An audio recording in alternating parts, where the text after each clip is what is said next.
Hi everyone, Alex here. I'd just like to take a moment to thank some of our patrons.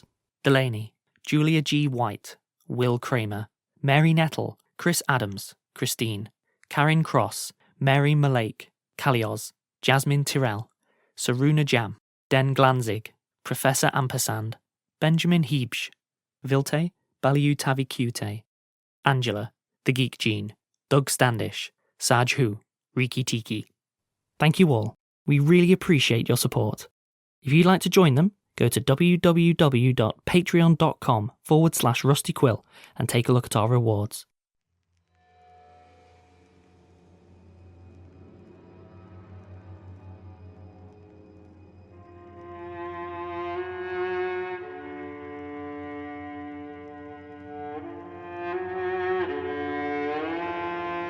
Rusty Quill presents The Magnus Archives.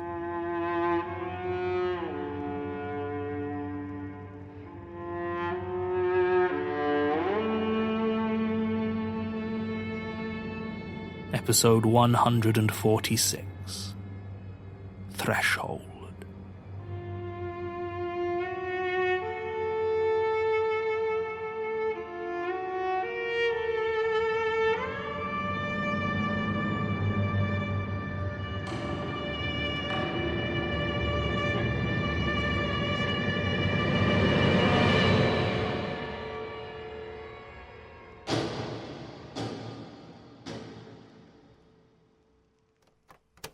Statement of Marcus MacKenzie regarding a series of unexplored entryways. Original statement given September 1st, 2003. Audio recording by Jonathan Sims, the Archivist. Statement begins. So my dad tells me he's been bothering you with his nonsense. I just wanted to come over and set things straight. Apologise for any of your time that he might have wasted. He's just a lonely old man looking for attention and trying to manipulate me into moving back in with him, even though I've told him so many times that that's just not going to happen. The doors thing isn't even his, you know? That's what he talked to you about, right? Some magically appearing door. Yeah, well, he's just trying to send me a message, which has been received loud and clear. I suppose I do probably owe you some sort of explanation. Right.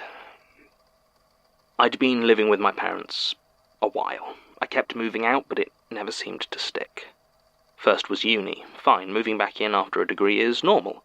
Then there was my divorce back in '93. That landed me back in my old room for a while. Then my company went bust about 4 years ago and wiped out all my savings. All told, I must have spent most of my 20s and not a small amount of my 30s living in that house with my mum and dad. It was all right, but each time the vibe was worse. My mum was always happy to have me, but she wanted me to move on with my life. But Dad was weirdly protective of me, kept trying to keep me around, like he was terrified that the world outside was going to hurt me. I was quite depressed back then, and his attitude put me in a really weird headspace. I think it comes back to the doors, you know? I think he always secretly thought that I had some deep-seated mental illness, even though they did so many tests and the doors were the only thing that it ever was, aside from the depression, obviously. But they were just specific, weird little hallucinations that have long since stopped. Haven't had one in... well, it's not important. But my dad always thought it was a sign of something deeper, something that was going to destroy me one day. So whenever I was living at home, he smothered me, tried desperately to keep me around. Don't you see, that's what this whole thing is all about. He's been so lonely since Mum died, and he is trying to get me to move back in with him. He's pretending that he is starting to see the doors. He thinks if he pretends to share in my madness, as he always called it, then I'll be worried about him, I'll stick around. But I'm not mad, and he's not seeing any doors. I'm sorry he's so lonely. Truly I am. I try to see him as much as I can, but I have my own life, and I can't be there all the time. And I don't like being manipulated. I don't like being lied to. The first door I remember seeing that shouldn't have been there must have been when I was 5 or 6. I had this skipping rope, bright green, old and ratty. I made my mum buy it for me at a car boot sale, and I loved it. I could spend hours on the playground, just stood there jumping happily. We weren't really supposed to bring our own toys to school, but no one stopped me. It was thicker, heavier than the one the other kids had. A proper rope that needed a good bit of strength to really swing. I was fiercely proud of it. So one night, it was in the Christmas holidays, so I must have been 6, I wake up. There's a noise in my room, like something being dragged along the floor. Well, I look over, and in the weak orange glow of my nightlight, I can see the heavy wooden handle of my skipping rope, moving slowly across the floorboards and out my bedroom door. I don't remember panicking. I'm not even sure I was scared, not at that point. But I didn't like anyone except my friends touching my toys, so I got up and I hurried to follow. I chased it sleepily out of my bedroom and down the hall, past the stairs and towards a doorway I didn't recognize. I was sure that when I'd gone to bed it had been a patch of wall with a painting of an old sailboat on it. But now it was an open doorway. A small amount of light leaked from around the edges of the door to my parents' room behind me. But it didn't reach very far at all, and beyond the threshold it was completely dark. That was when I started to feel scared. I could see the wooden handle of my skipping rope lying in the corridor, its heavy green cord stretching out and into the door, till it disappeared in the darkness. I realized I was shaking. I didn't want to go through that door. So I picked up the handle and started to gently pull on the rope, trying to drag it back out again. Instead of moving, the line went taut. Something was holding the other end, and it was trying to pull me. For one awful moment, I found myself frozen in a tug-of-war with whatever was stood inside that door, clinging desperately to that rope as it stretched away and vanished into blackness. But I was 6, and felt myself starting to lose my footing and fall towards it, so I did the only thing I could. I let go, and I watched my most treasured possession disappear forever as the door closed behind it, and I ran back to bed. I told my parents, of course, but they didn't believe me. They just thought I'd lost it and was making up wild stories to cover it up. The wall was the wall again, and the picture of the old sailing boat was back where it should have been.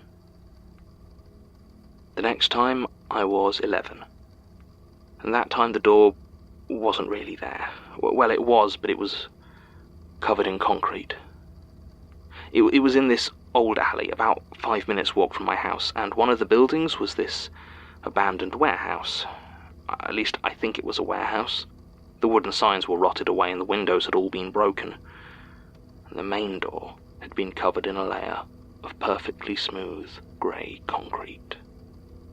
I passed it on the way home from school almost every day, and something about that blank grey space where a door should have been always gave me a slight shiver of unease. Then one day I was walking past, and the door that stole my skipping rope was there. The thing was, though, I couldn't see it, because it was still covered in that concrete, but I knew it was there. Before, there'd been nothing behind it, but now I was certain. Now, in the centre of the concrete, were 5 clear marks, as though someone had pressed their fingers into the mixture when it had still been wet. I stood there, staring at it like I had all those years ago. It was playing with me again, but this time, it wasn't looking to play with a skipping rope. This time, it was a dare. It was daring me to put my own hand on that rough concrete, to fit my fingers into the hollow spaces it had made for me, and open it. It was a windy afternoon, but for that moment the narrow street where I stood was completely still. I could feel the muscles in my arm tensing, preparing to stretch towards it, to accept the dare from a door that had hidden itself so sneakily under all that concrete. Then my friend Luke yelled at me from the end of the street. The fear was gone in a second, and I ran to catch up with him. I did, however, make the mistake of telling my parents about it, and reminding them of the other time it had happened when I was 6. This time they didn't dismiss it so quickly. First they checked the alleyway and took some pictures of the solid, unmarked concrete of the covered entry. Then they began to make appointments and send me to specialists. I was tested and poked and quizzed and prodded all through my teenage years. I never believed I was delusional, not like that, no matter what my father said, and neither, it seemed, did the doctors. At least, not in any way they could prove. Every test, every examination seemed to reinforce the fact that there was nothing medically unusual about me or my mind. The only evidence to the contrary was the fact that I kept seeing the door. When I was 13, it was underneath a railway bridge. It was huge and metal this time, with solid iron bolts sealing it shut and a thick chain stretched across it. The warning stickers had long since peeled off, and someone had scrawled in chalk, "Warning. Danger of death." As I passed, something heavy began to bang on the other side, sending the chain dancing. It pounded again and again, and I didn't know if it was trying to force its way out, or politely knocking, hoping to be let in. When I was 15, I pressed the doorbell to Sandra's house, picking her up for our first date. And I realized that it sounded wrong, like the doorbell was echoing through 100 empty corridors, bouncing back and forth and lingering in the air. I looked again at their front door and realized that it didn't lead to their house. I heard footsteps approaching on the other side from the far distance, fast and steady but getting closer. I turned and ran just as I heard the door open behind me. When I was 16, I was stumbling home drunk from a house party, and I found it lying open in the ground in front of me. It was wide, waiting, and I could see a long corridor stretching down and away at a right angle to the world as I knew it, turning off into an angular labyrinth. I was trying so hard to walk carefully, to seem like I wasn't drunk, that I almost didn't notice it until it was too late.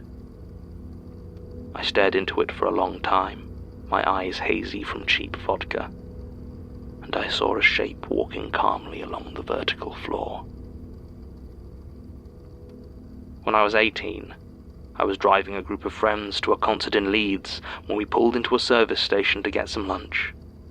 They didn't hear the scream, coming from the small stone structure just next to where all the coaches parked.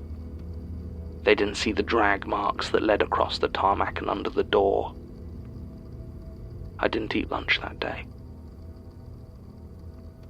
The last time was the worst.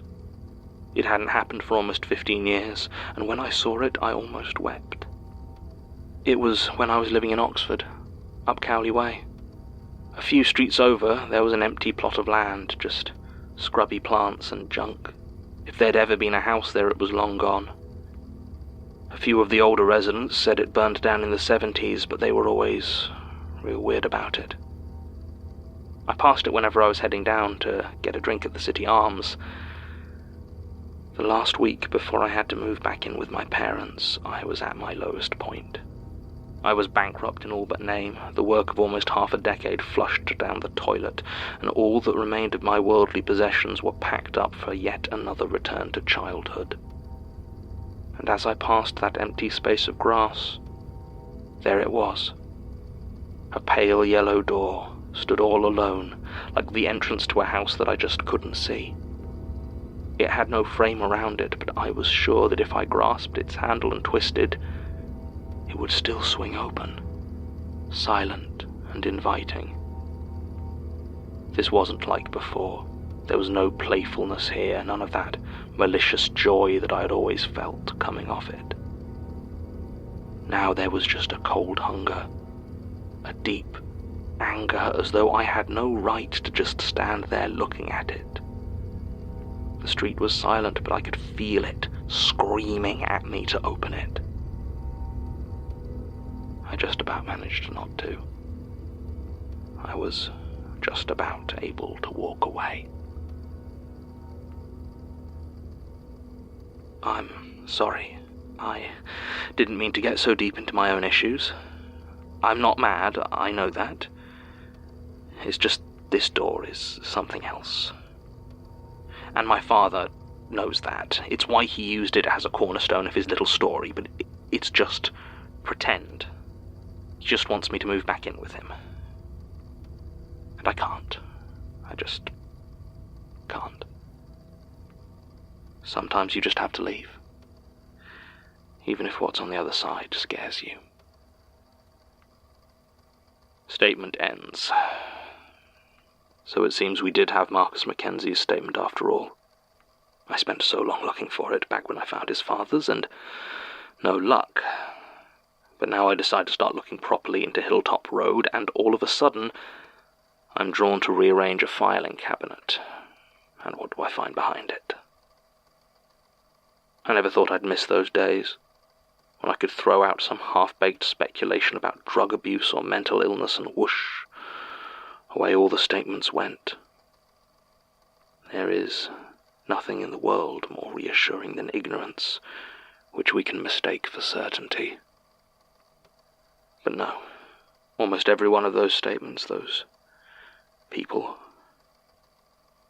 that poor old man.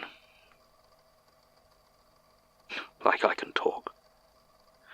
Like I'm in any position to mourn the suffering of the innocent. But there is one thing I know an awful lot better now than I did when I read his father's statement. I know an awful lot more about doors.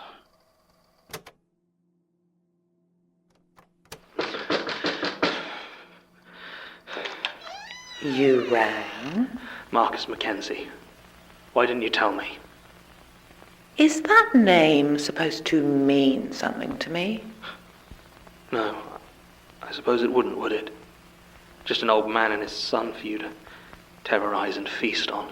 Ah, well, the son I was pursuing long before I was even Michael. And technically, I didn't eat the old man. He passed away from terror before I even got a chance to open properly.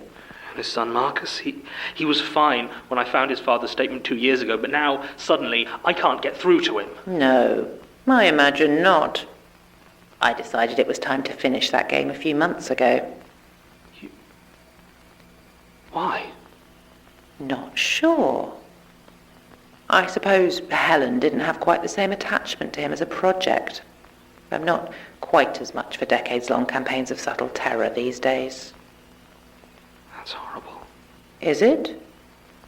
We do what we need to do when it comes to feeding, don't we? Don't we, Archivist? Yes. It would be better if you embraced it. It's not. Look, why were you trying to lure him into Hilltop Road? That? Oh, well, that was just curiosity. I wanted to see what would happen.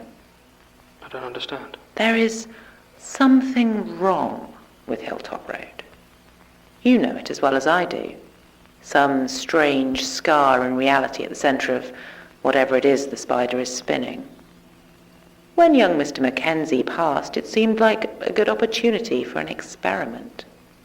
To see what would happen if I lured him inside. But it seems I just don't have the web's gift for manipulation or persuasion. Were you controlled? What a delightful thought. I don't believe so, no. But the spider strings are subtle, so I suppose it's not impossible. Why? I want to know. Can the web control another avatar, one that serves a different power? Make them do things they don't want to, make them find victims, feed? Perhaps. Perhaps not. Would that make life easier for you? Are you so sure you didn't want to?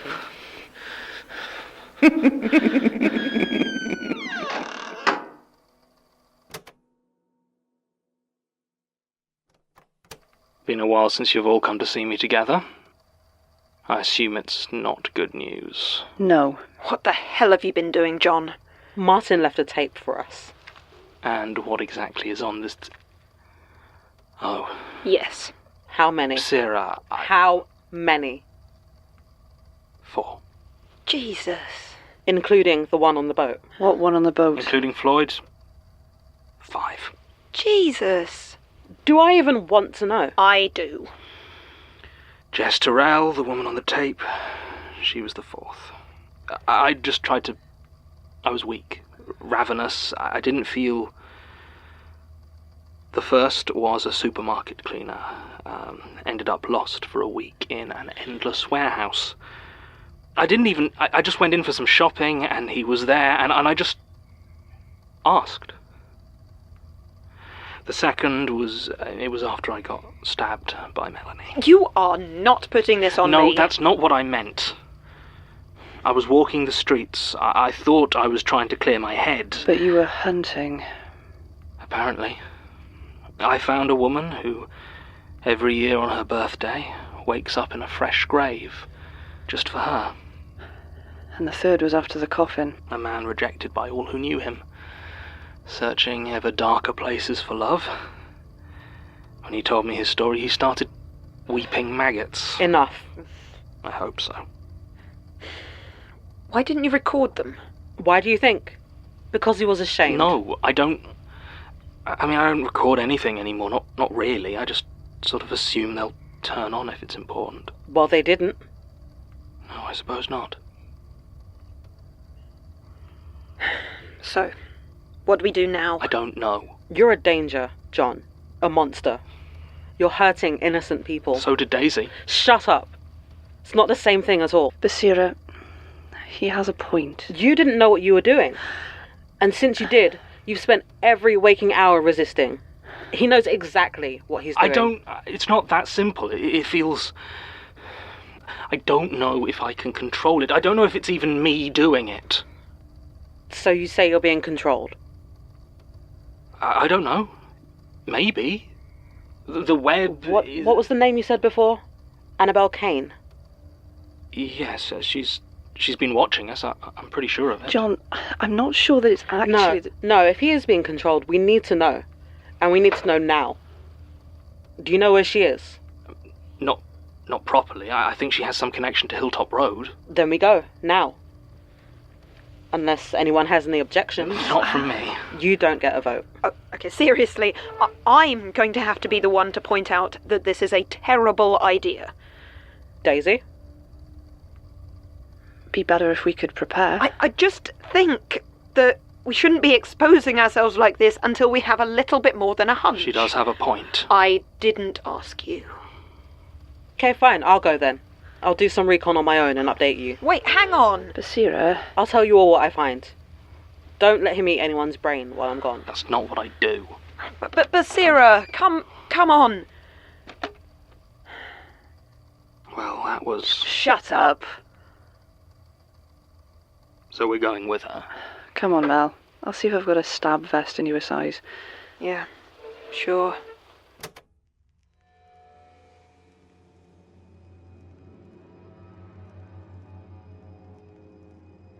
The Magnus Archives is a podcast distributed by Rusty Quill and licensed under a Creative Commons Attribution Non-Commercial Share-alike 4.0 international license. Today's episode was written by Jonathan Sims and directed by Alexander J. Newall. To subscribe, view associated material or join our Patreon, visit rustyquill.com. Rate and review us online, tweet us at The Rusty Quill, visit us on Facebook or email us at mail@rustyquill.com. Join our communities on the forum via the website or on Reddit at r/the Magnus Archives. Thanks for listening.